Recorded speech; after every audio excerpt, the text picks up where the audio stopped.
Assalamualaikum warahmatullahi wabarakatuh. Alhamdulillahirabbil alamin rabbil alamin alamin dunya wa din ala alihi wa sahbihi ajmain. Asyhadu an la ilaha illallah wa asyhadu anna Muhammadan abduhu wa rasuluhu nabiyya ba'da. Alhamdulillah ibu-ibu semuanya, syukur hanyalah milik Allah. Pada hari ini kembali kita dipertemukan oleh Allah dalam majelis ilmu di Baitul Salam ini. Insyaallah hari ini kita senantiasa pastinya meluruskan niat kita ya Bu untuk bertolabul ilmi. Mudah-mudahan apa yang kita laksanakan hari ini benar-benar memberikan keberkahan buat kita semua. Amin. Amin. Salawat dan salam semoga tetap dicurahkan kepada kedua tercinta kita Nabi Muhammad Sallallahu Alaihi Wasallam. Ibu sehat semuanya ya. Alhamdulillah. Alhamdulillah. Hari ini insya Allah kita bersama Ustazah yang cantik dan pintar. Assalamualaikum Ustazah.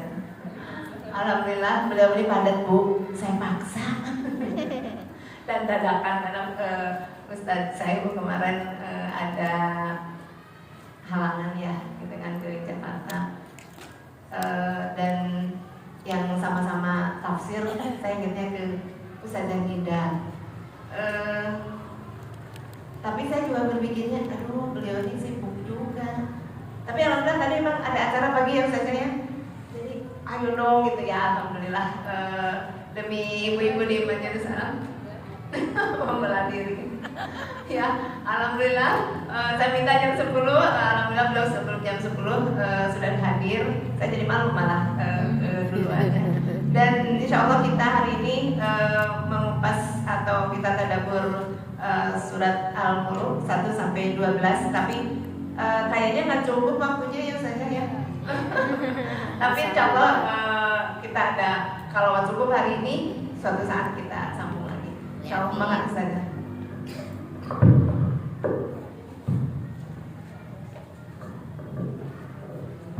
Bismillahirrahmanirrahim. Assalamualaikum warahmatullahi wabarakatuh. Waalaikumsalam warahmatullahi wabarakatuh. Alhamdulillahirabbil alamin. Alhamdulillahilladzi anzala 'ala 'abdihil kitaba wa lam yaj'al lahu 'iwaja. Qayyiman liyunzira ba'san shadidan min ladunhu wa yubashshiral mu'minina alladzina ya'maluna as-solihati anna lahum ajran hasanah. Rabbi shrah li sadri wa yassir li amri wa hlul 'uqdatam min lisani yafqahu qawli. Allahumma shalli wa sallim wa barik ala sayyidina Muhammad wa ala alihi wa ashabihi ajma'in. Allahumma inna nas'aluka ilman nafi'an wa rizqan halalan thayyiban wa amalan mutaqabbalan. Alhamdulillah di pagi hari yang berbahagia ini cerah cuacanya ya, sehingga ibu-ibu tidak menggalaukan jemuran. Ngaji dulu Bunda, jangan ingat cucian terus. Biarin aja cucian, nanti juga dia beranak. Jangan beranak ya. Tiap hari Jangan beranak, kalau jangan beranak anggota rumah gak usah mandi aja Bun. pakai baju. Biar itu cucian dan setrika gak beranak ya. Alhamdulillah senang sekali di rumah sendiri bisa kembali menjumpai Bunda semuanya. Kenapa saya bilang rumah sendiri? Karena tadi ada yang baru tahu saya warga BRP. Ya soalnya saya anak baru ya Bu. Anak baru terus ya kalau main, kalau nggak diajak Bu Sufi, diajak Bu Pupung itu mainnya sama mereka gitu. Jadi baru kenal dengan lingkungan di sini. Belum terlalu jauh mainnya ya, tapi barusan saya dari acara perkumpulan organisasi wanita. Di sana ada gebiar Hari Ibu. Udah Hari Ibu aja. Duluan dong. Tanggal 10. Kan tanggal berapa? Aslinya? 22 ya. 22. Itu kayaknya udah liburan. Oh, Nanti susah lagi kumpulnya ya. Jadi kata Bu Ketum kita ada yang duluan ya. Ada berbagai sosialisasi dan juga perlombaan. Di antara perlombaannya tadi perkumpulan organisasi wanita diikuti juga oleh organisasi muslimah kita yaitu Salimah ya Bunda sekalian. Jadi tadi saya menemani juga dan mendampingi perwakilan dari Salimah, ketua, sekretaris dan bendahara tadi hadir. Dan di sana juga tadi di Gebiar Hari Ibu itu ada perlombaan kreasi masakan dari tahu. kasih tahu aja. Serba tahu. Serba tahu. Katanya ada tuh di Bandung lagi viral, ininya serba tahu menunya. Tahu ketum, Bu Dian Tirta Ningtyah yang ketum POE. Kenapa tahu ini terinspirasi dari MBG Ya, yang buat anak-anak sekolah. Aman. yang kurang kreatif dalam memberikan menu. Iya. Jadi kita bisa loh dengan tahu aja, cuma sekedar tahu, cukup tahu aja, tapi bisa beragam kreasi. Tadi ada nugget tahu, ada bakso tahu, ada tahu nggak Bu brownies tahu? Oh, baru tahu. Baru tahu? Iya, Baru tahu. Saya juga baru tahu. Biasanya kan buat Dan ada berbagai macam. Kalau soal baru itu udah biasa ya. Yang tadi yang bikin saya bengok brownies tahu. Iya. Hah? Oh ada ya? Kok bisa sih? Kita berpikir tahu itu diolahnya asin ya Bu ya. Di semur, favorit anak-anak saya semur tahu. Di tahu isi, terus di balado, jadi campuran tumis sayur ya Bu ya. Nah, tapi ternyata tadi bisa, Masya Allah. Bahkan keberadaan kami semua, saya khususnya pribadi dan saya membawa Salimah ya bersama Bu Pupung, bersama Bu Suti, bisa menjadi bagian dari masyarakat untuk mendampingi berbagai macam problematika perempuan, keluarga dan anak-anak Indonesia khususnya di Kota Bogor. Amin. Kayak lagi acara apa gitu ya Bu? Ya, alhamdulillah hari ini kita belajar bersama. Insya Allah saya diminta oleh Bu Pupung. Kalau Bu Pupung yang minta itu suka susah orangnya Bu. Mau ngeles kayak apa juga pokoknya harus gitu. Jadi ya udah. Alhamdulillah tadi di acara POE saya nggak lagi kebagian tugas ya. Saya hadir aja sebagai pengurus. Ya bantu-bantu geser-geser kursi. Beneran taplak gitu ya. Udah lumayan lah gitu saling-saling. Karena saya di POE itu paling muda. Beneran saya paling muda. Bungsu. Ada yang sebaya 84, saya kan 85. Ada lagi yang sebaya 82, Teknova ya sekretaris. Yang agak sebaya itu yang 84 itu jaksa dari Persatuan Wanita Jaksa Kota Bogor. Ada Mbak Eci namanya. Jadi beneran saya tuh saling semuanya ke semua orang kalau lagi acara POE karena saya paling bungsu di sana. Ya alhamdulillah semoga keberadaan kita bisa memberikan banyak manfaat bagi sesama kita ya. Hari ini insya Allah kita akan belajar bersama pada Puri salah satu surah yang ada di juz 29. Dia sebagai pembuka juz 29. Surah yang kata Rasulullah, aku berharap surah ini dia hanya 30 ayat, tapi dia ada di hati setiap mukmin. Dia ada di kolbu setiap umatku, kata Rasulullah. Dialah surah Tabarok atau surah Al-Mulk. Menjadi pembuka di juz 29, surah pertama yang ada di juz 29. Kalau kita bertanya kepada anak-anak, udah surat apa Kak? Al-Mulk. Kalau kita langsung tahu berarti dia sudah juz 29. Ibu di sini ada yang sudah hafal surah Al-Mulk? Insyaallah hafal semuanya. Barakallahu fikum. Nah, keren banget. Dan Rasulullah berharap surah ini dibaca setiap sebelum tidur. Kenapa? Karena dia bisa menjadi penyelamat. Aku sambil tulis ya Bu. Enak Bu kalau sambil tulis. Iya, nggak ngantuk. Al-Mulk. Ayo lo permanen.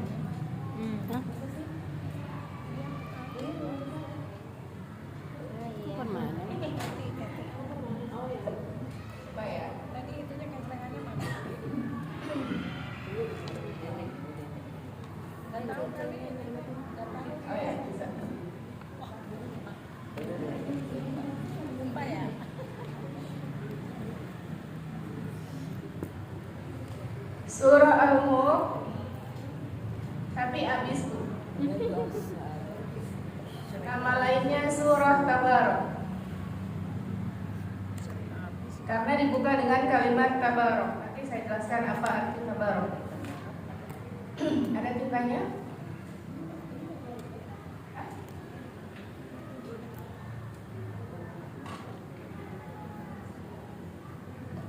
Surah Tabarok dan surah yang pertama ya. Yang kedua Al-Mani'ah, disebut surah Al-Mani'ah. Dan yang ketiga surah Al-Munjiyah. Kita bahas satu-satu maknanya.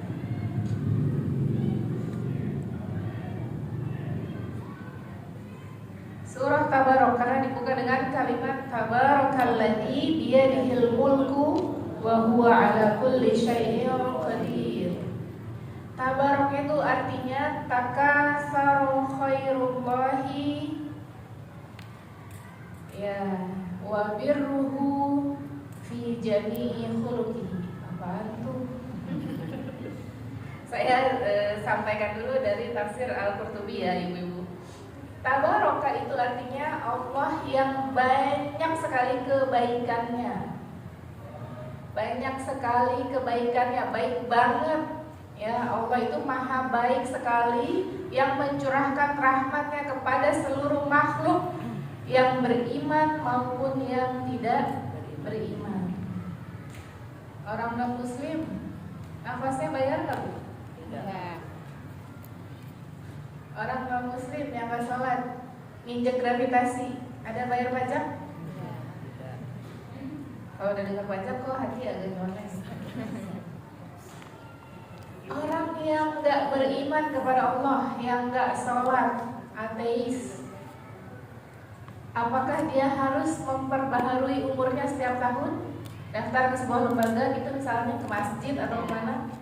Gak ada. Allah berikan semuanya sama. Baik hamba-hamba yang beriman ataupun yang tidak beriman, Allah kasih rahmat yang sangat banyak. Allah kasih makan dan minum juga sesuai dengan rezeki mereka. Allah berikan hak untuk hidup. Itulah Allah Tabarok.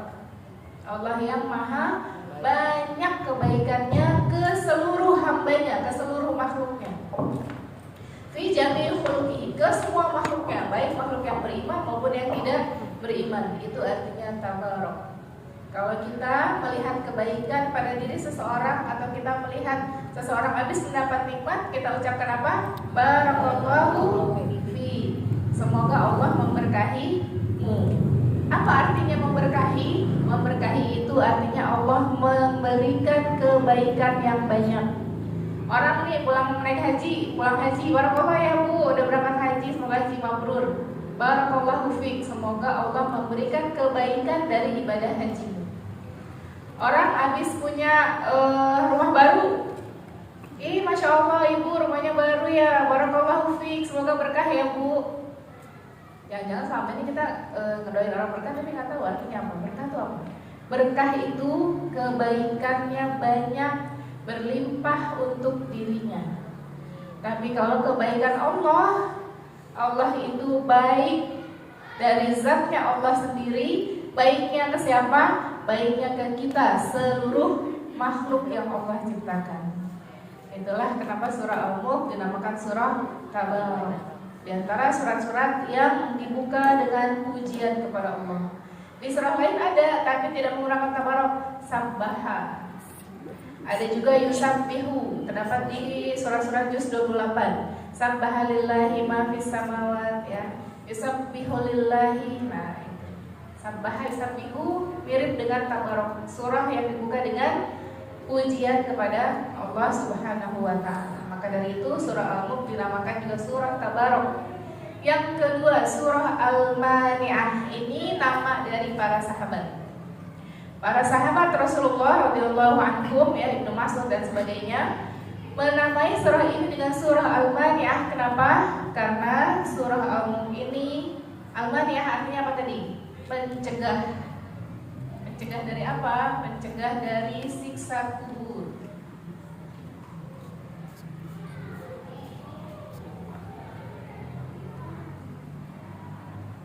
Surah Al-Mulk bisa mencegah seseorang dari bahaya siksa kubur. Bahkan ketika seseorang itu sudah didatangi malaikat yang mau menyiksanya karena si mayit ini di dalam kubur pernah melakukan suatu dosa dan dia belum bertaubat, datang malaikat ingin menyiksanya. Lalu apa? Si mayit ini diterangi oleh sebuah cahaya. Cahaya itu berkata, aku adalah Al-Quran yang ada di dalam dirinya. Meskipun aku hanya 30 ayat, tapi aku menjadi saksi untuk menjaga dirinya di alam kubur, dan dia adalah surah Al-Mulk. Senang gak Bu? Senang Bang. Udah punya modal ya? Alhamdulillah saya udah hafal surat Al-Mulk. Alhamdulillah saya tiap malam baca Al-Mulk sebelum tidur. Alhamdulillah ya Allah, semoga Allah menjaga saya dari siksa kubur. Boleh berdoa seperti itu, gak apa-apa. Kita kan namanya juga usaha, mau terhindar dari siksa kubur, mau terhindar dari azab neraka, mau terhindar dari murkanya Allah. Apa aja kita usahakan, ya. Ibadah kita mungkin setiap hari kurang maksimal. Apa ibu sholat 5 kali dalam sehari, 5-5-nya khusyuk? Kan kita nggak tahu ya Bu. Apakah setiap kita bersedekah ikhlasnya 100% setiap mengeluarkan harta? Kan Allah yang maha menilai. Maka amalan-amalan kita yang mungkin ada kekurangan di dalamnya mungkin saja bisa ditambah oleh amalan yang lain, dan salah satunya adalah dengan membaca surah Al-Mulk setiap sebelum tidur. Masya Allah. Oleh para sahabat dikatakan surah Al-Mani'ah karena kata Rasulullah tadi ya, yang membaca 30 ayat sebelum tidur, ya, dia akan dijauhkan, diselamatkan dari siksa neraka. Meskipun tadi malaikat yang akan menyiksanya sudah datang, tapi ada yang membela dirinya, yaitu surah Al-Mulk, ialah nanti dinamakan Al-Mani'ah. Artinya mana'a yang na'u itu mencegah ya, mencegah dari apa? Mencegah dari siksa kubur. Sekarang Al-Munjiyah mirip, tapi Munjiyah maknanya penyelamat.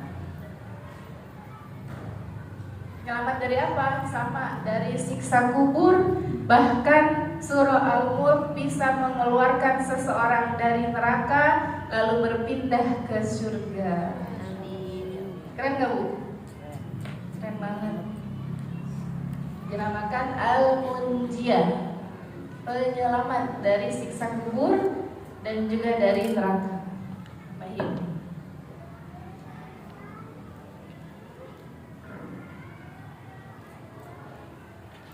Keutamaan surah Al-Mulk bahkan sudah ada disampaikan di dalam kitab Taurat. Hah, kok bisa? Taurat zamannya Nabi siapa Bu? Nabi Musa alaihi salam. Bu, jadi nabi-nabi sebelum Nabi Muhammad SAW kan sudah pernah ada kitab-kitab turun ya kepada mereka. Apa aja? Injil kepada Nabi Isa alaihi salam, Taurat kepada Nabi Musa alaihi salam, lalu Zabur kepada Nabi Daud alaihi salam. Ibu pintar-pintar, Masya Allah. Barakallahu fikunna. Jadi di kitab-kitab sebelum Al-Quran itu ternyata sudah pernah di-spill tentang surah-surah yang akan hadir di kitab berikutnya dan ajaran-ajaran yang akan ada di nabi berikutnya, yaitu nabi terakhir Muhammad Sallallahu Alaihi Wasallam. Kenapa kok di-spill padahal kan belum datang Qurannya? Kenapa kok disebut duluan sama Allah, dibocorin padahal belum ada Nabi Muhammadnya? Untuk apa? Agar umat saat itu tahu bahwa ajaran tauhid yang dibawa oleh Nabi mereka adalah ajaran yang benar satu-satunya di muka bumi, dan ajaran tauhid itu akan terjaga sampai akhir zaman nanti. Ibu senang nggak mengimani sesuatu atau mempercayai sesuatu, lalu kebenaran yang ibu yakini didukung oleh fakta yang lain? Senang nggak? Kemarin kita melihat berita. Kalau saya lihatnya dari IG-nya Najwa Shihab, ngobrol dialog dengan Gubernur Aceh, gini dan begitu sebagainya tentang bencana alam. Ternyata wawancaranya Najwa itu masuk ke dalam berita, akun-akun berita nasional. Semakin yakin kalau itu tidak hoax ya, semakin yakin bahwa wawancara itu benar adanya. Oh iya, benar, keren. dan yang bawain gak kaleng-kaleng Najwa Shihab. Apalagi kita Bu, misalnya ya, tadi saya katakan surah Al-Qur'an sudah di-spill di dalam kitab Taurat. Pada saat itu ada beberapa umat Nabi Musa, Bani Israel ya, yang beriman kepada Allah, beriman kepada Nabi Musa, beriman kepada Taurat. Lalu disebutkan tentang keutamaan surat Al-Mulk, apa yang dirasakan oleh Bani Israel yang beriman pada saat itu. Oh, berarti ajarannya Nabi Musa memang benar. Oh, yang saya yakini ini ajaran yang dibawa oleh Nabi Allah ini ternyata nanti ada lanjutannya. Ternyata ajaran ini dijaga sama Allah untuk di kemudian hari akan diajarkan lagi dengan yang lebih sempurna oleh Nabi setelah Nabi Musa, yaitu Nabi Muhammad SAW. Begitu juga kita, ketika kita belajar setiap hari, kita sholat setiap hari, ibu-ibu tilawah setiap hari. Tilawah ya, berapa juz Bu? Sering aja lah nanti aja Ramadan ditanyanya. Oh, di Ramadan ditanya bangga. 5 juz teh, wah masya Allah, semangat Bu. Kita tilawah setiap hari itu, lalu kemudian kita menjaga iman kita dengan kajian ilmu seperti ini. Lalu ibu hari ini mempelajari keutamaan surat Al-Mulk. Apa perasaan ibu semua? Apakah semakin yakin bahwa yang kita imani ini adalah sesuatu yang benar? Semakin yakin, Masya Allah. Itulah tujuannya, salah satu tujuannya menghadiri majelis ilmu itu adalah menguatkan akidah dan keimanan kita. Masya Allah. Tabarakallah. Masya Allah, tabarakallah. Terus gimana ucapan Masya Allah, tabarakallah? Masya Allah, tabarakallah itu adalah ungkapan untuk kekaguman dengan sesuatu. Ya, ya Allah, bajunya bagus banget, Masya Allah, tabarakallah. Ya Allah, mobilnya bagus Kak. Baru ya Kak mobilnya, Masya Allah, tabarakallah. Kakak prestasinya bagus sekali, hari ini di sekolah dapat apa? Dapat bintang banyak, Masya Allah, tabarakallah. Itu untuk ungkapan bahwa semua nikmat yang hadir dalam kehidupan kita dari siapa? Dari Allah Subhanahu wa Ta'ala. Yang pertama, agar kita terhindar dari sifat sombong, merasa semua pencapaian ini dari kita sendiri. Yang kedua, agar kita terhindar dari ain. Panjang kalau bahasa ain. Ain itu nanti kaitannya erat dengan hasad. Apa hasad Bu? Iri, dengki. Kita punya hasad gak Bu? Semua manusia punya Bu. Makanya di surat Al-Falaq kita berlindung dari min syarri hasidin idza hasad. Artinya semua orang itu punya hasad. Hanya saja ada yang bisa menutupi hasadnya dan ada yang tidak bisa menutupi. Yang tidak bisa menutupi hasadnya makin ditiup-tiupin sama setan, lalu berhembuslah itu ain kepada orang yang dia dengkikan itu. Nauzubillahi min dzalik. Kalau mengucapkan berkah kepada orang, ucapannya bukan tabarakallah tapi barakallahu fi atau barakallahu lak. Ya, boleh. Baru satu ayat Bu. Wa huwa ala kulli syai'in qadir. Dan Allah itu qadirun. Ini kalau dibahas dari segi bahasa ya, harusnya wa huwa qadirun ala kulli syai'. Tapi Al-Qur'an yang mulia ini ya, ayat-ayatnya itu sangat mengandung nilai sastra yang sangat tinggi ya, nilai balaghahnya. Kalau dulu saya di kuliah itu, saya kan jurusannya tafsir dari ilmu Al-Quran. Kita mempelajari kemujizatan Al-Quran, itu mata kuliahnya banyak. Khusus mempelajari kemujizatan Al-Quran. Dan kemujizatan dalam kalimat atau dalam redaksi itu dinamakan mukjizat balaghiyah atau mukjizat secara balaghah atau dari nilai sastranya sangat tinggi. Allah itu qadir, Allah itu maha mampu, maha bisa ala kulli syai', untuk segala sesuatu urusan yang ada di bumi ini, baik yang di bumi dan yang ada di langit, semuanya dalam genggaman Allah. Karena di sini dikatakan biyadihil mulku, di tangannya lah kekuasaan. Maksudnya di tangannya ini di dalam genggaman Allah. Jangan kita membayangkan Allah punya tangan seperti kita, ya. Tabarakalladzi biyadihil mulku, maha suci Allah, maha banyak kebaikannya Allah, yang di genggamannya lah kerajaan. Maksudnya kerajaan di sini apa? Semua yang ada di langit dan semua yang ada di bumi, ciptaan Allah, di bawah pengawasan Allah, di bawah pengaturan Allah. Ibu kalau bikin kue nih, kan ibu yang bikin tuh dari awal, pecahin telur, gula, mixer, terus pengembangnya udah seperti apa, berapa menit, ibu yang tahu kan? Ya, apalagi kalau udah sering bikin, udah hafal. Saat masuk ke oven, ya, saat masuk ke oven, ibu suka ngintip nggak? Udah ngembang apa belum nih? Bagus nggak nih hasilnya? Nastar juga sama, bagus nggak nih? Gosong nggak nih? Ngembangnya pas nggak nih? Gitu kan ya? Nah, begitu juga Allah ketika menciptakan alam semesta ini. Kalau Allah yang menciptakan, tentu saja Allah juga yang mengatur jalannya kehidupan yang ada di alam semesta ini. Allah paham, sangat tahu betul jumlah daun yang berguguran setiap harinya di muka bumi.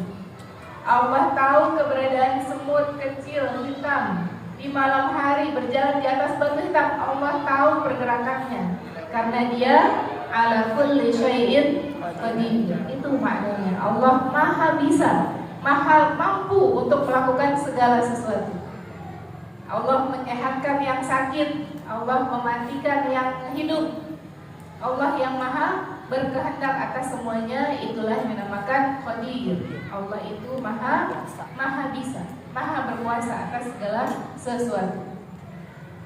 Lanjut ke ayat kedua, alladzi khalaqal mauta wal hayata liyabluwakum ayyukum ahsanu amalan. Pernah enggak ibu gitu ya, pas lagi baca Al-Qur'an, kenapa yang disebutkan duluan al-maut bukan al-hayat? Alladzi khalaqal mauta wal hayata. Kita sekarang lagi hidup apa lagi mati? Hidup. Tapi kenapa Allah sebutkan kematian dulu di surat Al-Mulk? Yang pertama, agar kita ingat kematian. Selalu ingat kematian. Rasulullah SAW oleh para sahabat pernah ditanya, Rasulullah, man aqyasun nas? Siapa manusia yang paling cerdas? Kata Rasulullah, aqyasun nas, manusia yang paling cerdas itu yang paling sering mengingat kematian. Kita ingat kematian kalau ada kabar orang meninggal, ya Bu? Iya, kita ingat meninggal. Kalau lagi di rumah sakit, ngeliat orang sakit parah, kita ingat meninggal. Mana lagi Bu? Kita ingat, kapan lagi kita ingat kematian? Melewati kuburan, kita ingat kematian. Maka pada saat membaca surah Al-Mulk, diharapkan kita juga selalu ingat dengan kematian. Itu makna yang pertama. Makna yang kedua, kenapa disebutkan Al-Maut dulu? Karena Allah itu menciptakan kita dari tidak ada menjadi ada. Kita kan dulunya nggak ada nih Bu, nggak ada di bumi ini ya. Ibu lahir tahun berapa? Saya tahun 85. Sebelum tahun 85 berarti saya nggak ada. Itu namanya Al-Maut. Lalu Allah mengirimkan saya kepada kedua orang tua saya, itulah namanya Al-Hayat. Al-Hayat yang kedua. Al-Hayat yang pertama, kehidupan yang pertama. Ya, kehidupan yang pertama yang sedang kita lakukan sekarang, yang sedang kita alami sekarang, kehidupan di dunia itu kehidupan yang pertama. Jadi dari awal tiada dulu Bu, tiada. Terus hidup di dunia. Habis hidup di dunia kemana Bu? Mati. Ya. Habis mati kemana Bu? Bangkit. Bangkit di mana? Di alam akhirat. Bangkit di akhirat. Nah, bangkit di akhirat ini adalah kehidupan yang kedua. Maut yang pertama kita belum lahir, terus hayat yang sekarang. Maut lagi, meninggal. meninggal setelah hidup di dunia, makanya dinamakan meninggal dunia. Lalu al-hayat. Jadi nanti kita akan mati apa akan hidup? Kita akan hidup selamanya di mana? Di akhirat. Di surga apa di sebelahnya? Surga dong. Di surga yang sama Rasulullah apa di terasnya aja, Bu? Sama Rasulullah. Boleh bermimpi, bercita-cita sesurga dengan Rasulullah, sesurga dengan para nabi. Kan Ibu mau ketemu Nabi Yusuf nanti. Kepo kan? Pengen tahu kayak mana sih Nabi Yusuf itu tampaknya, kayak apa senyum Rasulullah yang digambarkan di dalam hadis-hadis itu, seperti apa postur tubuh Rasulullah, seperti apa wangi tubuh Rasulullah. Pengen salim sama Rasulullah, bener gak Bu? Boleh kan? Boleh. Surga mah gak ada yang gak boleh. Boleh minta sesurga sama Rasulullah. Tetanggaan ya, tetanggaan. Kalau kita sekarang tetanggaan di komplek nih, nanti tetanggaannya sama Rasulullah. Ibu mau ngirimin masakan, Bu? Di surga gak usah repot masak ya, sudah ada semuanya. Jadi kenapa di sini dikatakan al-maut dulu baru al-hayat? Apa tadi alasannya? Agar kita mengingat kematian, dan karena kematian itu memang lebih dulu ada daripada kehidupan. Ya, alladzi khalaqal mauta wal hayata liyabluwakum ayyukum ahsanu amala. Ternyata Allah menciptakan kita dari tiada menjadi ada, lalu nanti kemudian kita meninggal dan kita dibangkitkan lagi. Tujuannya adalah liyabluwakum dari kata balaun, untuk menguji kalian, menguji kita dengan diberikan kehidupan dan kematian ini. Ayyukum ahsanu amala. Nah, ini yang menarik, ahsanu amala. Mari kita bahas ahsanu amala. Apa artinya ahsanu amala, Bu? Amal yang baik. Yang paling ihsan amalnya. Ya, bolehlah dikatakan baik, karena ahsan bisa bermakna hasan ya. Artinya yang paling baik amalnya, yang paling berkualitas. Mari kita terjemahkan ahsanu amala, artinya siapa yang paling berkualitas amalnya. Bagusan mana? Orang yang pertama, Ramadan. Awal-awal Ramadan tuh masjid, rawehnya 23, ngajinya 10 juz seminggu, 2 minggu turun, rawehnya cari masjid yang 11. Ngajinya turun juga, nggak 10 lagi, udah capek, kemarin kan udah nabung amal katanya. Berapa? Jadi berapa? 5. 5 masih bagus, Bu. Terus sampai di akhir-akhir Ramadan menyusut amalannya. Tapi dia menganggapnya dia udah menabung amal. Atau satu orang lagi yang dia istiqomah, langgeng melakukan amalan yang biasa saja, tapi dia istiqomah 1 bulan gak ada yang berkurang, kecuali haid. Kalau yang masih haid, bagusan mana? Kedua, istiqomah. Kan yang pertama tadi banyak, manfaatnya banyak, ngajinya lebih banyak. Nah, tapi dia tidak ihsan dalam beramal. Jadi makna ihsan itu apa? Ihsan yang pertama adalah ikhlas lillahi ta'ala. Kita beramal untuk siapa? Untuk Allah. Apakah Allah butuh amal kita? Maksudnya apa kita beramal karena Allah? Kita beramal solih agar Allah ridho sama kita. Kita beramal solih agar Allah sayang sama kita. Kalau kita membahasakan ridho ke anak-anak bingung. Kalau saya membahasakan ridho, Allah itu artinya Allah suka sama perbuatan kita. Allah menjadi sayang karena melihat kita sholat dan rajin ke masjid. Allah sayang sama kita karena kita rajin tilawah. Allah sayang sama kita karena kita berbakti sama orang tua. Itu artinya ridho. Dan kita melakukan semua amalan soleh dalam kehidupan kita untuk apa?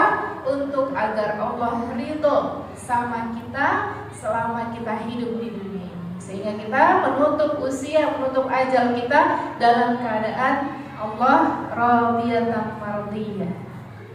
Allah ridha sama kita dan kita juga ridha sama semua kehendak Allah, semua keputusan Allah.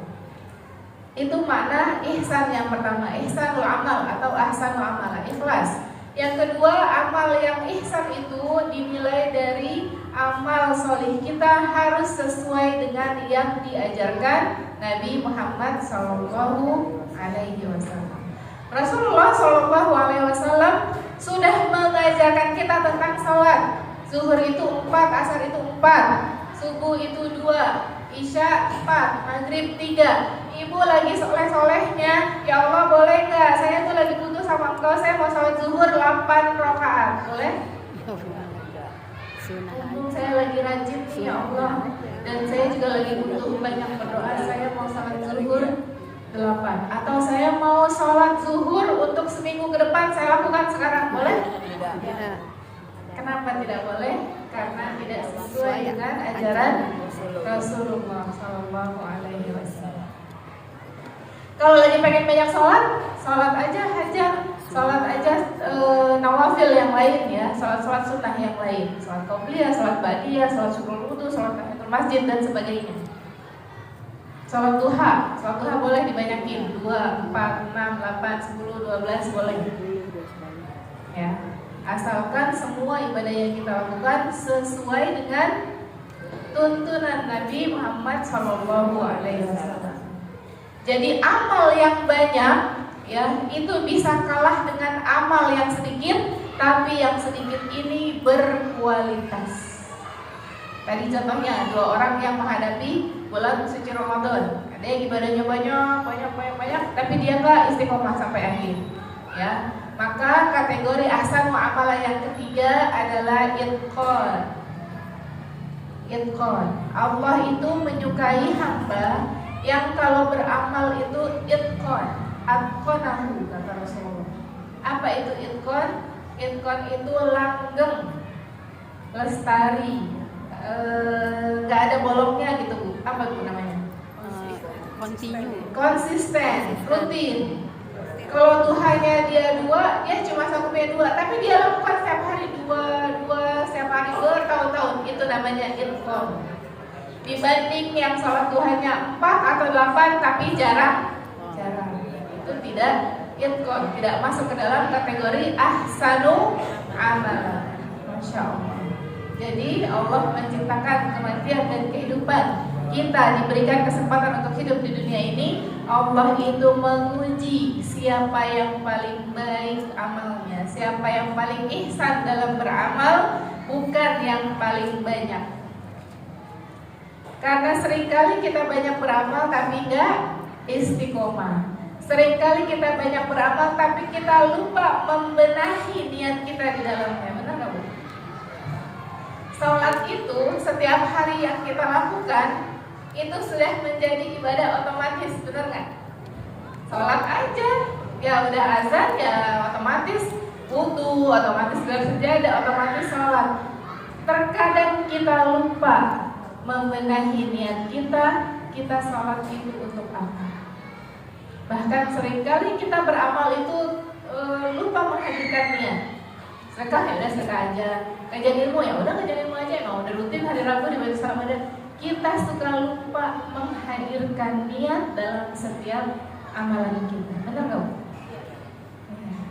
Maka setiap kali beramal sholih, sekecil apapun amalan sholih itu, tapi kalau kita tancapkan niat yang benar, kita pasang, ya Allah semoga ini menjadi amal yang ihsan, menjadi ahsanu amalah, salah satu ahsanu amalah yang bisa menjadi saksi aku, membela aku di hadapanmu di hari kiamat nanti, maka terimalah amalanku ini ya Allah. Setiap malam sebelum tidur, selain membaca surah Al-Mulk, Al-Fatihah, ayat kursi, 30, Al-Mulk, apalagi Bu? Zikir kata Rasulullah waktu Fatimah minta pembantu untuk membantu semua urusan pekerjaannya. Ada yang membuatmu ringan, ada yang menghilangkan lelahmu. Tasbih 33 kali, hamdalah 33 kali, takbir 33 kali, itu akan mengangkat semua lelahmu. Sebelum tidur ibu hafalkan itu semua. Banyak banget, bisa hilang ngantuknya ya Bu. Belum kalau malam Jumat ditambah Al-Kahfi, nggak jadi tidur. Banyak banget seger jadinya, Masya Allah. Kalau nggak jadi ngantuk, ngapain Bu? Tambahin tilawahnya. Insya Allah tilawah bikin Ngantuk. enggak dong, tilawah bikin tambah pahala, tambah dicintai Allah. Iya, tapi seringkali ngantuk itu hadir saat kita kenyataan ya Bu, relate ya bagi semuanya. Iya begitulah ya. Artinya surah Al-Mulk ini jangan sampai kita tinggalkan ya, karena dia bisa menjadi apa tadi, al-mani'ah dan al-munjiyah, dan juga bisa menjadi syafaat, Masya Allah. Bahwa Al-Azizul Ghafur, dan Allah itu maha perkasa lagi maha pengampun. Al-Aziz bagi siapa? Al-Aziz bagi hambanya yang durhaka, Al-Ghafur bagi hambanya yang bertaubat. Ayat ketiga, alladzi khalaqa sab'a samawati wa tibaqa. Masya Allah. Di sini dibuka ya, surah ini masih dibuka dengan keagungan Allah yang menggenggam kerajaan langit dan bumi. Allah itu disampaikan dalam surat ini menciptakan 7 langit berlapis-lapis tibaqa. Tibaqa itu satu. Ada yang ingat hadis tentang Isra Mi'raj yang Rasulullah naik ke atas? Ketika Mi'raj itu Rasulullah bertemu beberapa nabi di beberapa lapisan langit yang berbeda. Berarti 7 langit lapis itu benar adanya. Dan langit yang terdekat dengan kita ini namanya Sama'ud Dunya. Langit yang paling dekat dengan bumi itu adalah lapisan yang terbawah. Gimana yang paling atas ya? Ada nggak yang pernah? Astronot atau ilmuwan? Cuma Rasulullah Shallallahu Alaihi Wasallam yang pernah ke sana dalam waktu semalam. Itu misteri yang belum terkuak oleh para ilmuwan sampai hari ini. Kok bisa? Bagaimana? Bisa aja. Kalau kita beriman mah, yakin aja ya Allah maha qadir ala kulli syai'. Bisa aja, itu kehendak Allah. Semua yang Allah ciptakan, semua yang Allah atur, ya semua berada di genggaman Allah. Bisa aja. Ma tara fi khalqir rahmani min tafawut. Kamu tidak akan melihat dari ciptaan Allah sesuatu yang tafawut. Tafawut itu artinya berantakan. Ada sesuatu yang tidak sinkron, ada sesuatu yang cacat. Mataro, kalian tidak akan pernah melihat, karena semua ciptaan Allah itu sempurna. Masya Allah. Kita ditakdirkan sama Allah tinggal di bumi, ibu-ibu. Kalau di Mars, ibu mau buka warung? Belum ada warung di Mars. Bikin perumahan. Ya, di Mars itu kekurangan air, ya, dan terlalu berdebu kondisinya. Allah menciptakan mata kita ada di sini, hidung di situ, semuanya sudah proporsional sebagaimana di surah At-Tin. Allah menciptakan kita fi ahsani taqwim. Sudah dalam bentuk yang sempurna. Bumi ini seperti ini, matahari, bulan, semua bekerja sesuai dengan aturan Allah dan semua bekerja dengan sempurna untuk kebaikan makhluknya. Itulah tadi kenapa surah ini dibuka dengan kata tabaraka. Tabaraka. Allah itu baik banget, maha banyak kebaikannya kepada seluruh makhluknya. Ma tara fi khalqir rahmani min tafawut farji'il basara hal tara min futur. Coba farji'il basar, kembalikan pandangan kamu lihat lagi dengan detail, cari lagi dengan sungguh-sungguh, ada nggak yang tidak sempurna dari ciptaan Allah. Jadi kita ditantangin dulu di sini. Ada nggak? Terus kalau ada orang yang cacat gimana teh? Katanya semua ciptaan Allah sempurna. Tapi Allah ada yang menciptakan manusia cacat dari lahir, ada yang Allah menciptakan manusia istimewa, berkebutuhan khusus dan sebagainya. itu juga sebuah kesempurnaan untuk menjadi ladang pahala dari ujian tersebut.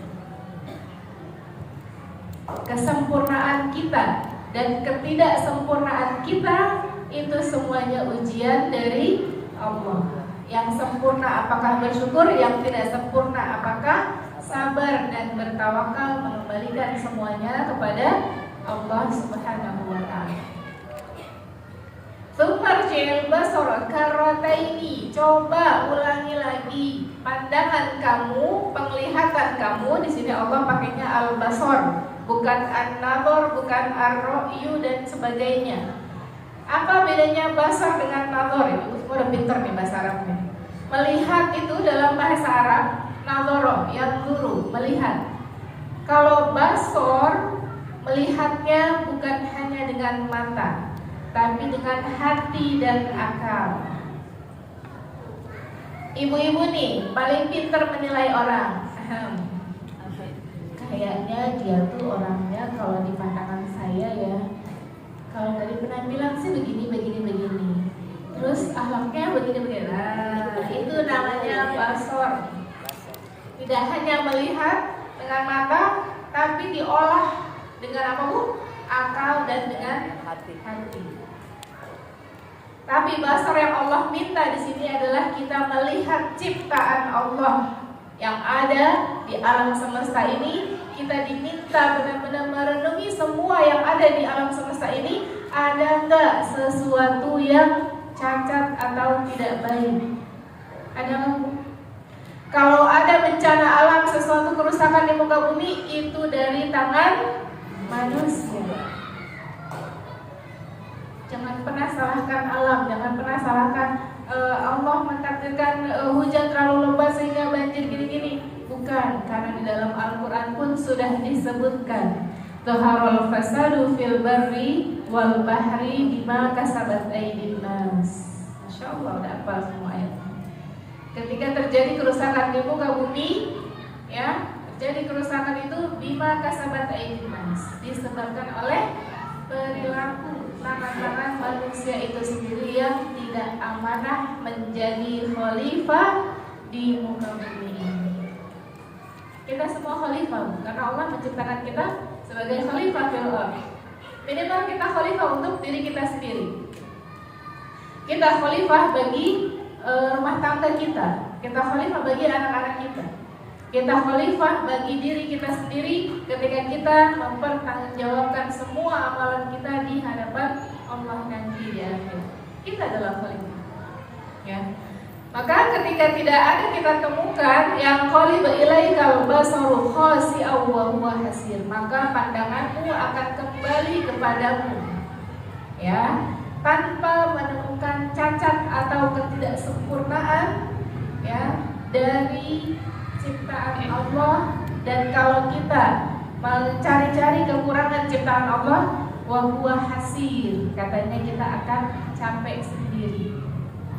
Karena semua yang Allah ciptakan sudah rapi, sudah bagus, sudah sempurna. Kalau kita berusaha mengorek-ngorek sesuatu yang tidak baik ya, yang ada kita jadi capek sendiri. Yang kedua, kita jadi tersesat dari jalan keimanan. Nauzubillahi min dzalik. Ada segolongan orang yang kerjaannya itu ngorek-ngorek ayat Al-Quran, motong ayat sini, motong ayat sana. Demi apa? Demi kepentingan syahwat mereka. Lalu mereka mengatakan dari potongan-potongan ayat yang ada di Al-Quran, tiba-tiba mereka membuat statement salat itu tidak wajib bagi seorang muslim. Pakai kerudung atau pakai hijab itu tidak wajib untuk muslimah zaman sekarang. Pernah dengar Bu? Pernah dengar golongan-golongan yang memberikan statement seperti itu? Nah, itulah contoh orang-orang hasir, orang-orang yang putus asa mencari ketidaksempurnaan dalam kehidupan ini. Dia capek sendiri, tapi dia punya syahwat yang ingin dia validasi. Akhirnya apa? Dia potong, dia setir ayat Al-Quran, dipotong-potong sama dia, lalu dibuat pernyataan yang seolah-olah itu membenarkan syahwat dia. Nauzubillahi min dzalik. Gak usah aneh-aneh, ya. Ya, hati-hati Bu, pemikiran ini masih ada. Dan golongan-golongan berpemikiran liberal ini masih ada. Bahkan mereka berkembang di dunia kampus. Kalau yang punya anak-anak kuliah, ya, ajak ngobrol anak-anaknya, Bu. Ada organisasi apa di kampus? Teteh, abang di kampus ada kegiatan apa sih selain kuliah? Ya, tanya, Bu. Hati-hati, karena pemikiran liberal ini memang dia menargetkan ya kaum muda. Untuk apa? Menyebarkan pemikiran liberal tadi. Auzubillah. Semoga Allah jaga kita dan keluarga kita dari pemikiran yang tidak baik. Ayat ke-5, walaqad zayyana as-samaa'a ad-dunya bimasabiha waja'alnaha rujuman lisyayatin wa'tadna lahum 'adzabas sa'ir. Kami telah menghiasi langit. Zayyana as-samaa'a ad-dunya bimasabi. Apa artinya masabi kalau di Al-Qur'an? Bintang ya. Kami hiasi langit dengan bintang-bintang. Fungsi bintang yang pertama, zainah tadi, zainah, perhiasan. Perhiasan langit. Bu, tapi ngerasa nggak akhir-akhir ini kita jarang lihat bintang? Kalau di pegunungan, di tempat yang minim polusi cahaya itu baru kelihatan, di laut ya. Kenapa kita udah jarang lihat bintang? Karena terlalu banyak lampu atau polusi cahaya yang membuat langit itu jadi tampak terang. Jadi bintangnya itu kurang nyala gitu ya, kecuali di daerah pantai atau pegunungan tadi.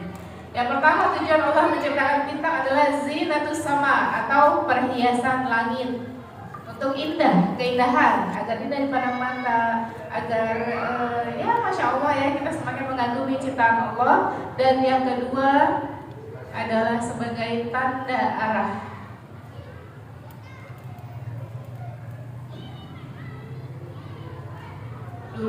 Zaman dulu belum ada kompas ya, semua melihatnya ke arah bintang. Barat, timur, utara, selatan itu bisa diketahui dari bintang. Ibu ngerti nggak? Saya juga enggak. Kalau melihat bintang, nelayan yang paham ya, arah bintang, ras ini, nanti ketahuan mana barat, timur, utara dan sebagainya. Kalau kita melihat langit ada bintang, ini bagus ya. Paling tahu Venus dong ya, karena nggak berkedip. Itu Venus, terutama subuh ya, bintang fajar. Yang itu Venus gitu kan, dari anak-anak. Pernah juga kemarin beberapa bulan yang lalu Jupiter terlihat dari bumi, deketan gitu sama Venus. Tapi kalau nelayan ya, dan orang-orang zaman dulu sebelum ada kompas, itu mereka mengetahui arah dari bintang. Dan yang ketiga, fungsi bintang Allah ciptakan sebagai rujuman lisyayatin, alat melempar setan. Kira-kira Bu, setan dilemparin sama Allah pakai segede apa Bu bintang? Matahari itu bintang. Matahari itu bintang. Mau nggak ikut dilempar matahari? Alhamdulillah, kita kena panasnya aja udah. Ini setan dilempar pakai bintang sama Allah. Kenapa? Karena sebelum Nabi Muhammad SAW lahir ke muka bumi, setan-setan itu suka mencuri kabar dari langit, lalu kemudian disampaikan kepada para dukun yang bekerja sama dengan mereka. Mencuri kabar, mau buka itu kitab-kita Lauh Mahfuz, atau mereka mencuri perbincangan antara Allah dengan para malaikat, atau dialog antara sesama malaikat. Kan mereka ada kehidupan di langit sana. Kita nggak tahu, kita nggak bisa dengar, kita nggak bisa lihat karena kita adalah makhluk bumi. Kalau makhluk langit mereka ada kehidupan sendiri, dan setan-setan ini berusaha mencuri kabar dari langit sana. Lalu kemudian setelah Rasulullah hadir di muka bumi ini, Allah memperketat penjagaan tersebut. Dan ketika diketahui setan ada yang mencoba naik ke atas, langsung Allah lempar dengan masalah tadi, rujuman lisyayatin. Kalau kita melihat ada bintang jatuh, nah itu salah satu tanda Allah lagi melempar setan dengan bintang. Kalau orang barat kan make a wish. Kalau ada bintang jatuh, cepetan make a wish. Padahal itu lagi Allah lagi lempar setan. Jangan make a wish, banyak istighfar. Kalian tahu ya sekarang perbedaannya.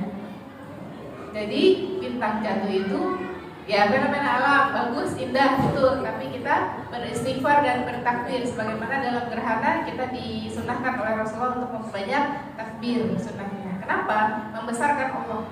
Karena fenomena alam yang terjadi itu menggetarkan hati kita, membuka mata hati kita bahwa kita semakin mengakui Allah Maha Hebat, Allah Maha Kuasa.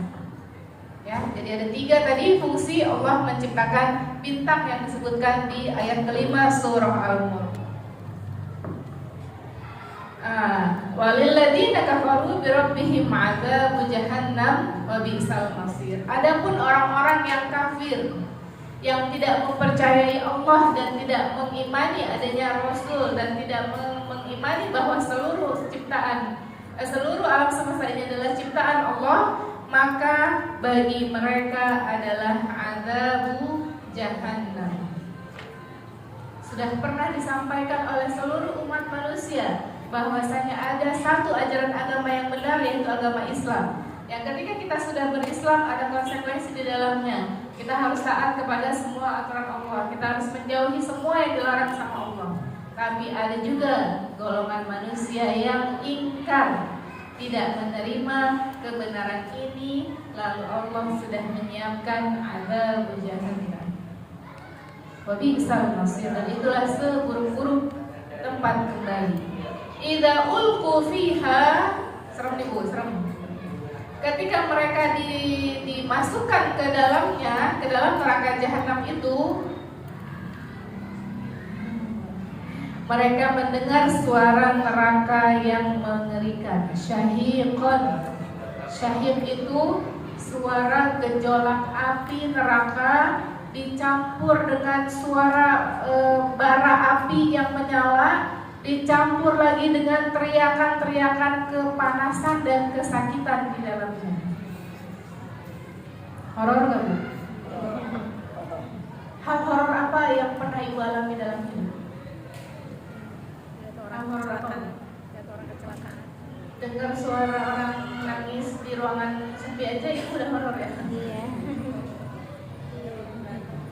Ada orang terjebak dalam kebakaran. Teriak, kita nggak bisa nolong, ya Allah kasihan banget. Nah itu di neraka kayak gitu. Kita yang di surga tidak mendengar suara-suara buruk itu. Tapi orang yang di neraka yang lagi kepanasan, kepedihan, kesakitan itu, yang lagi disiksa, yang lagi apa tuh rasanya, yang lagi menderita itu, sama Allah diizinkan mendengar suara-suara kebahagiaan di surga. Rasanya apa? Ibu kalau lagi sakit gigi, ada yang berisik, ibu marah nggak? Yang berisik dong, ya Allah, mama lagi sakit gigi, kalian kayak ini banget sih, nggak ngerti banget. Diem, coba diem. Coba ikut merasakan sakit gigi mama. Ada lagi pusing. Ada yang ngobrol-ngobrol, ketawa-ketawa. Ih gitu banget sih, saya tuh lagi sakit, pusing banget, gak ini banget sih, gak pengertian banget gitu ya Baik. Kenapa Bu? Sama Allah diizinkan orang-orang di neraka itu mendengar suara-suara kebahagiaan yang ada di surga. Itu adalah siksaan psikologis. Udah disiksa badannya, fisiknya, disiksa sepedih-pedihnya di jahanam. Gak ada liburnya, gak ada breaknya Bu, gak ada. Kalau kita acara seminar break isoma, udah selonjoran, bisa makan, bisa istirahat. Di sana gak ada, full tanpa henti siksaannya sambil mendengar suara-suara kebahagiaan di surga. Allah enak banget itu yang di surga. Ya Allah bisa nggak saya diampunin? Ngomong minta diampunin tapi udah sampai neraka, bisa Bu? Kata malaikat menjaga neraka, lo kemarin kemana aja? Nanti ada di sini. Ya oke. Syahid, suara-suara mengerikan dari neraka. ya. Ketika mereka dimasukkan ya ke situ, itulah mereka mendengar suara-suara dari neraka yang mengerikan itu. Takadu tamayyazu minal ghaidh kullama ulqiya fiha fawjun sa'alahum khazanatuha alam ya'tikum nadhir. Hampir meledak neraka itu karena marah kepada orang-orang kafir ini. Setiap kali ada faujun itu sekumpulan Bu. Kayak kita kalau ngambil apa ya? Ngambil beras apa ngambil kacang? Kita gini Bu. Nah, nih segini, itu namanya faujun. Nanti Allah nyemplungin orang ke neraka itu kayak gitu. Sekumpulan itu cemplungin ke neraka. Nerakanya setiap kali dimasukin faujun golongan orang-orang kafir itu, neraka itu hampir meledak karena ikut marah sama orang-orang kafir ini. Neraka aja marah Bu sama mereka. Apalagi Allah. Apalagi mereka penjaga neraka, emosi. Setiap kali sekumpulan orang-orang kafir itu dilemparkan ya, faujun ke dalam neraka itu, sa'alahum khazanatuha, para penjaga neraka itu bertanya kepada mereka, kepada orang-orang yang diceburin ke neraka ini, alam ya'tikum nadhir. Emangnya belum ada orang yang ngasih peringatan ke kamu tentang neraka? Emangnya gak ada nabi yang pernah menyampaikan ini ke kalian? Emangnya gak pernah ada ulama yang mengingatkan kalian tentang dosa-dosa kalian? Jawabnya apa Bu? Mau jawabnya? Alam ya'tikum nadhir. Mereka jawab dong Bu di ayat berikutnya, qalu bala. Jawabnya apa? Ada, tentu saja ada, pernah ada. Qalu bala qad ja'ana nadhir. Sudah pernah ada yang menyampaikan, ada banget semua sudah disampaikan. Hanya saja kami memilih untuk tidak beriman. Ja'ana nadhir, sudah datang kepada kami seorang pemberi peringatan. Fakadzabna, ngaku akhirnya, tapi udah mendarat di neraka. Untuk apa ngaku? Fakadzabna, kami mendustakan mereka, kami tidak menerima kebenaran dari mereka. Kadzaba itu bukan hanya mendustakan, bukan hanya membohongi atau bohong. Kadzaba itu tidak menerima kebenaran, lalu kami menganggap seolah kebenaran itu adalah dusta. Orang macam apa gitu? Yang udah jelas-jelas ada kebenaran, tapi dia nggak percaya, nggak dibilang benar. Orang macam apa itu? Makanya nanti di surah Al-Mursalat, terus di surah apa lagi ya, banyak kata-kata wailul lil mukadzibin. Pintar benar. Wailul lil mukadzibin, celakalah bagi orang-orang yang mukadzib. Yang kalau di terjemahan Al-Quran Indonesia itu terlalu ringan. Celaka untuk orang-orang yang mendustakan, untuk orang-orang yang tidak menerima kebenaran gitu ya, mendustakan, mukadzib. Padahal maknanya lebih kejam dari itu. Tidak mengakui dan tidak menerima sebuah kebenaran yang sudah jelas nyata adanya. Itulah mukadzib.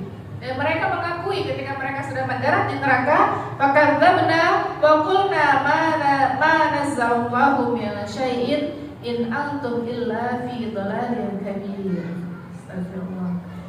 Benar, sungguh sudah ada orang yang memberi peringatan telah datang, tapi kami mendustakannya, tidak menerima kebenaran itu. Lalu kami mengatakan Allah tidak menurunkan sesuatu apapun. Kamu sebenarnya berada di dalam kesesatan. Justru mereka ngatain nabi dan ulama yang datang kepada mereka. Ngatain apa? Ngatain mereka lah yang tersesat. Padahal sebaliknya. Nauzubillah. Wa qalu law kunna nasma'u aw naqilu ma kunna fi ashabis sa'ir. Inilah ungkapan penyesalan. Karena penyesalan itu datangnya di akhir. Kalau di awal pendaftaran ya. Ungkapan penyesalan mereka. Lagi ibu tegang semua. Lagi ngomong neraka sih Bu ya. Lagi bahas neraka jadi ibu wajahnya tegang semua. Takut betul, Masya Allah. Memang kita harus menghadirkan rasa takut ketika kita sedang membahas ayat-ayat tentang neraka. Terus mereka ngaku nih Bu, Sekiranya dulu, coba dulu saya beriman, coba dulu kami mendengarkan atau memikirkan peringatan yang disampaikan Nabi dan ulama kami itu, pasti kami tidak termasuk ke dalam penghuni neraka saat ini. Ngaruh gak Bu?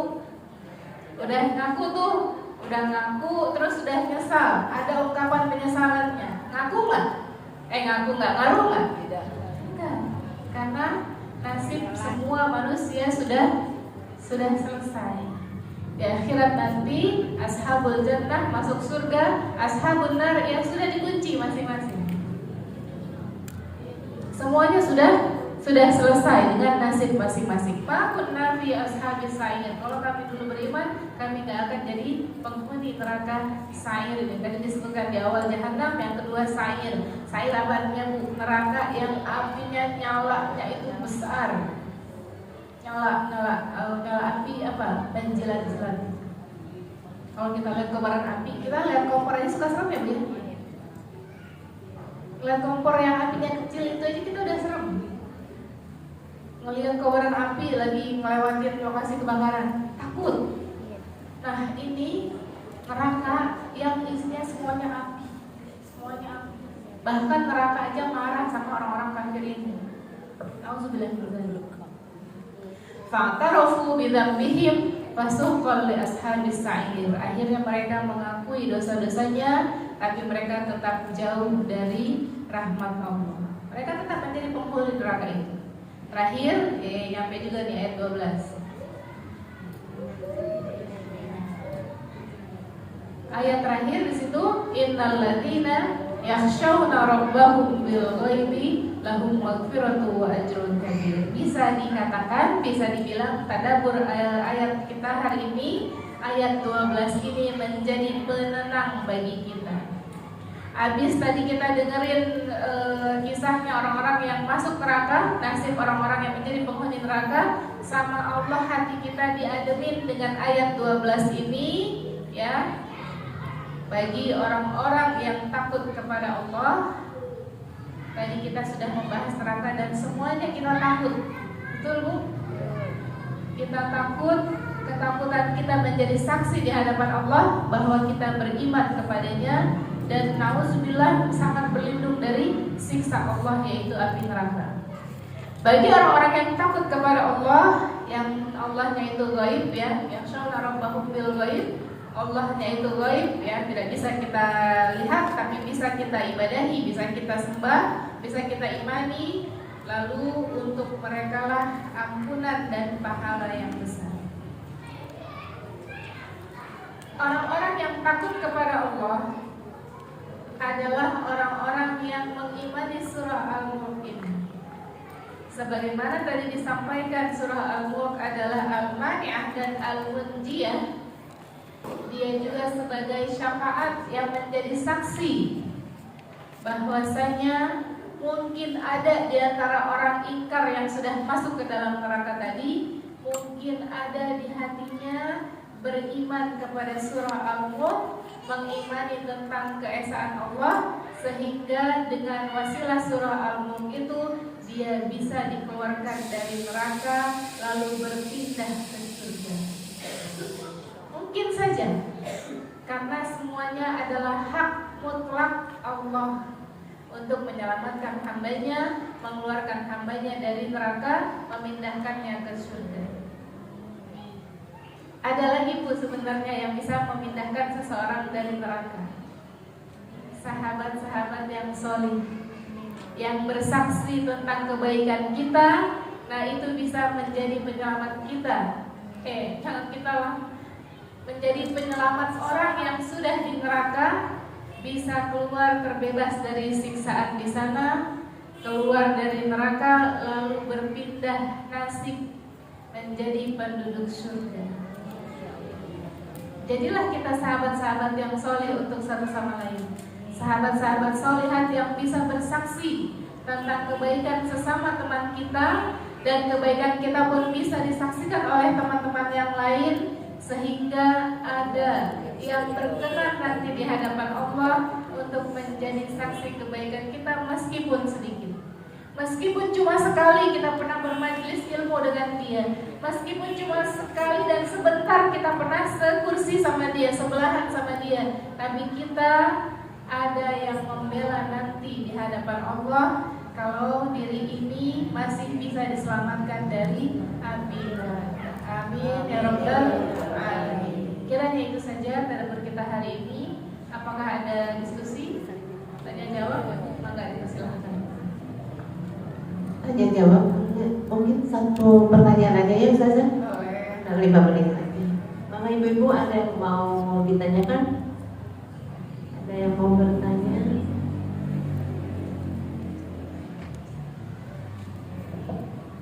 Baik, saja saya bertanya. Assalamualaikum warahmatullahi wabarakatuh. Waalaikumsalam warahmatullahi wabarakatuh. Saja ini kan surat Al-Mulk ya. Ada sebagian yang suka memakai ketika ada yang meninggal itu sebelum dimandikan bacakan surat Al-Mulk. Apakah itu bagaimana? Apa alasannya, Bu? Saya juga kurang paham. Saya cuma kan saya Tradisi. ya. Mungkin maksudnya agar dia terbebas dari siksa azab kubur. Tapi yang membacanya itu adalah yang bersangkutan, bukan orang lain. Kalau orang lain ketika membaca Al-Quran meniatkan pahalanya untuk seorang mayit ya, tidak apa-apa.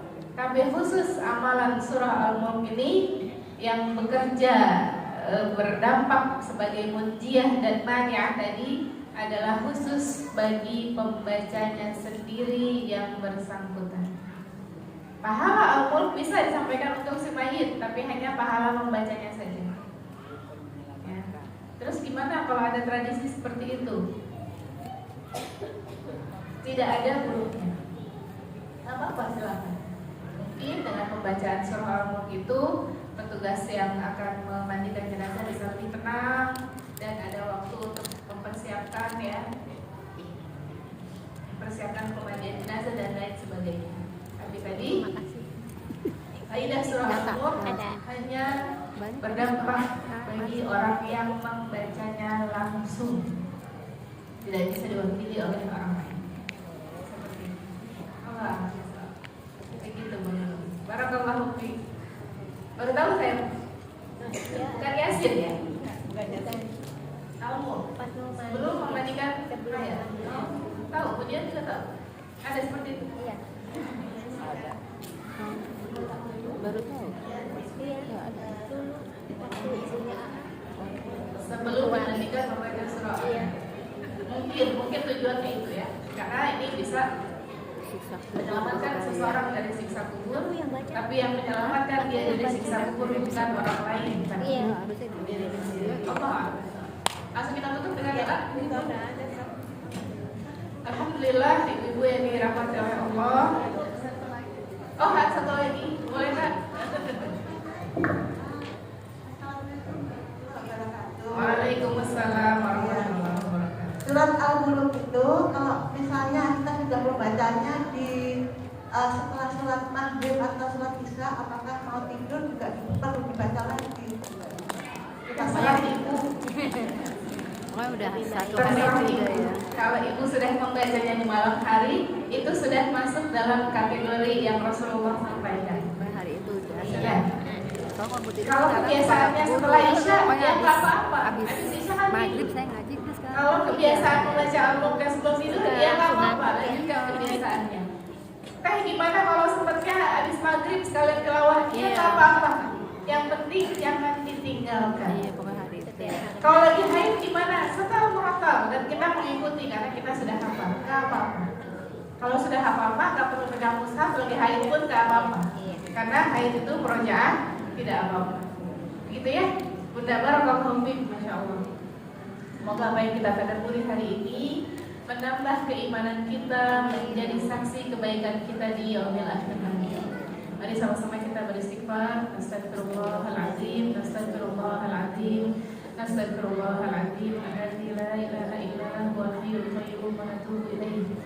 A'udzu billahi minasyaitonir rajim. Bismillahirrahmanirrahim. alhamdulillahi rabbil alamin hamdan na'imin hamdan syakirin hamdan yuwafi ni'amahu wa yukafi'u mazidah ya rabbana lakal hamdu kama yanbaghi li jalali wajhikal karim wa 'azimi sultanik radina billahi rabban wa bil islami dina wa bi muhammadin nabiyya wa rasulah Allahumma ighfir lana dhunubana wa liwalidina warhamhum kama rabbawna shighara waghfir li jami'il muslimina wal muslimat yawma yaqumul hisab al ahya'i minhum wal amwat Allahumma ansur al mujahidin fi Filistin wa fi kulli makan wa fi kulli zaman Allahumma ihfadhil muslimin Allahumma ihfadh sya'ba Indonesia ya Allah amin ya rabbal alamin Allahumma inna nas'aluka salamatan fid din wa 'afiyatan fil jasad wa ziyadatan fil ilmi wa barakatan fil rizqi wa tawbatan qabla al-maut wa rahmatan 'inda al-maut wa maghfiratan ba'da al-maut Allahumma hawwin 'alaina fi sakaratil maut wa najata minan nar wa 'afwa 'inda al-hisab Rabbana zalamna anfusana wa illam taghfir lana wa tarhamna lanakunanna minal khasirin Rabbana atina min ladunka rahmah wa hayyi' lana min amrina rashada Rabbana atina fid dunya hasanah wa fil akhirati hasanah wa qina adzabannar sallallahu ala sayyidina Muhammad wa ala alihi wa sahbihi wa sallam billahi taufiq wal hidayah wassalamu alaikum warahmatullahi wabarakatuh